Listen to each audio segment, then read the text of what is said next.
He's got a name called Murph, but goes formerly by Greg Murphy. Yeah, I think a round of applause.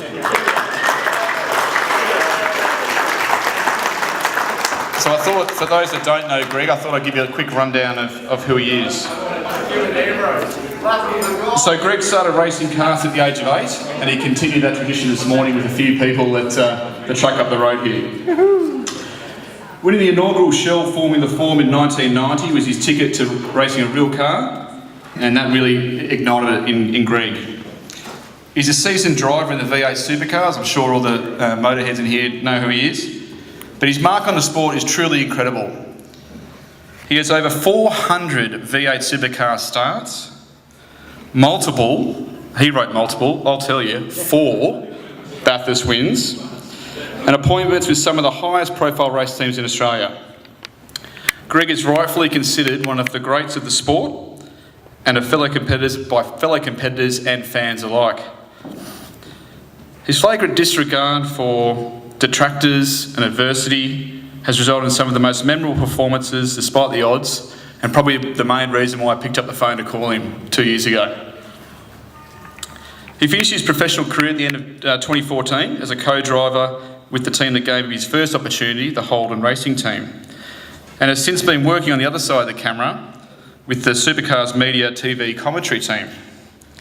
And now he can proudly say he's the Merlin brand ambassador and add that to his rap sheet. So I think that deserves a round of applause.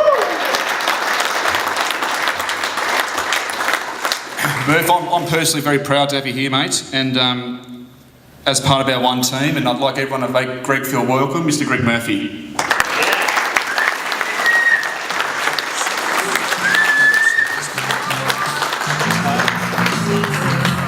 Some call me the gangster of love.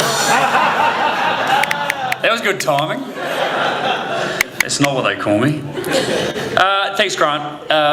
Fantastic to be here tonight, and the journey so far has been awesome to be a part of the Merlin team and support this brand. It's something that I tend to do a fair bit of, have done for a very long time, is work with great brands and oh, sorry, that's me. Breaking things on ambassadorial roles and the likes, and that comes from many years from working with a lot of amazing companies and people through my racing career, and it's something that I get a lot of reward and joy out of. It's been an amazing journey having the chance to be a racing car driver over the years that I did. It wasn't something that was planned, not something that I thought was ever possible. And I've learned so much along the way, and to manage to be able to leave school and find yourself involved in the racing industry and make a profession out of it, I still actually look back on that and wonder how the hell that happened sometimes. So I grew up in New Zealand, grew up in small town New Zealand, east coast of the North Island, a place called Hastings, and no connection with motorsport outside my father and I going to the kart track one day and starting a bit of a love affair with racing go-karts, and that, as Grant said, sort of moved into car racing, and then for some reason I turned right one day out of a door instead of left, and it turned into being a profession. So I've had the opportunity to race with some amazing other icons over